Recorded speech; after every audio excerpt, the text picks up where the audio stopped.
करिश्मा कपूर बॉलीवुड की मशहूर एक्ट्रेस, जिनकी लाइफ कभी फिल्मों की तरह ग्लैमरस रही तो कभी असल जिंदगी में उतार चढ़ाव से भरी रही। एक बार फिर करिश्मा कपूर का नाम सुर्खियों में है, लेकिन इस बार वजह है उनके एक्स हस्बैंड और दिवंगत उद्योगपति संजय कपूर की 30,000 करोड़ की संपत्ति। जी हां, 30,000 करोड़। इतना पैसा कि सुनकर ही किसी की भी आंखें फटी रह जाएं। संजय कपूर के निधन के बाद उनकी संपत्ति को लेकर दिल्ली हाई कोर्ट में एक हाई प्रोफाइल कानूनी लड़ाई छिड़ चुकी है।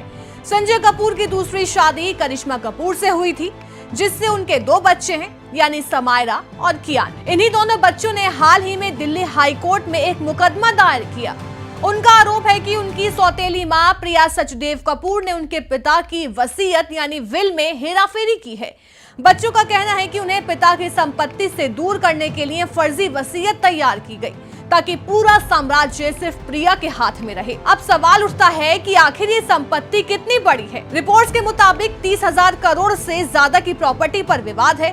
इसमें महंगी रियल एस्टेट कंपनियों के शेयर, लग्जरी प्रॉपर्टीज और विदेशी एस्टेट शामिल हैं। संजय कपूर की बहन मंदिरा कपूर स्मिथ भी खुलकर सामने आ गई हैं। उन्होंने कहा, मैं अपने भतीजे और भतीजी के साथ खड़ी हूँ। ये मुमकिन ही नहीं है कि उनके पिता उन्हें वसीयत में शामिल ना करें। मुझे भारत की न्याय व्यवस्था पर पूरा भरोसा है। मंदिरा की ये स्टेटमेंट इस लड़ाई को और भी ज्यादा अहम बना देती है, क्योंकि अब मामला सिर्फ बच्चों बनाम सौतेली मां नहीं रहा, बल्कि परिवार भी इसमें खड़ा दिखाई दे रहा है।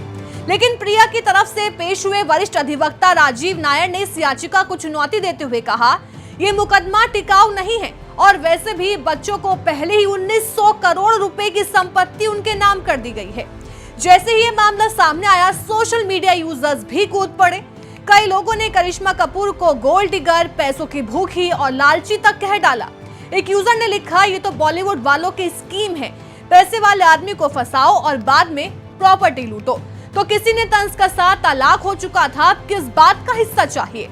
दरअसल कोर्ट में पेश किए गए दस्तावेजों और गवाहों से अब संदेह और ज्यादा गहरा हो गया है। करिश्मा के बच्चों के वकील महेश ने कहा, संजय कपूर की वसीयत बहुत संदिग्ध परिस्थितियों में सामने आई है। यहाँ तक कि वसीयत पढ़ने वाले एग्जीक्यूटर को भी एक दिन पहले ही इसकी जानकारी दी गई थी। यानी साफ है कि इस वसीयत पर कई बड़े सवाल खड़े हो रहे हैं। इस बीच एक और बड़ा खुलासा हुआ है। कोर्ट में पेश हुए चैट्स और डॉक्यूमेंट से पता चला कि संजय कपूर अपनी पत्नी करिश्मा और दोनों बच्चों को पुर्तगाल की नागरिकता दिलवाने की कोशिश कर रहे थे। इस विवाद में एक और चौंकाने वाला एंगल सामने आया कि संजय कपूर की मां रानी कपूर ने भी वसीयत की वैधता पर सवाल उठाए हैं। उन्होंने कोर्ट से कहा, 10,000 करोड़ की संपत्ति मेरी होनी चाहिए थी। मैं 80 साल की हूं और मुझे लगता है कि इस वसीयत में बहुत बड़ी गड़बड़ी है। दिल्ली हाई कोर्ट ने इस मामले की अगली सुनवाई 9 अक्टूबर को तय की है। अब सबकी निगाहें इसी पर टिकी हैं कि क्या प्रिया सचदेव की पेश की गई वसीयत असली है या नकली। क्या करिश्मा कपूर के बच्चों को उनके पिता की संपत्ति में हक मिलेगा? क्या इस कानूनी लड़ाई में कोई नया खुलासा होगा? फिलहाल ये लड़ाई बॉलीवुड और बिजनेस वर्ल्ड दोनों में हलचल मचाए हुए है। एक तरफ मां प्रिया और अपने बेटे के साथ खड़ी है, तो दूसरी तरफ बच्चे अपने हक की लड़ाई लड़ रहे हैं। 30,000 करोड़ की इस जंग का अंत कौन करेगा, ये आने वाला वक्त ही बताएगा।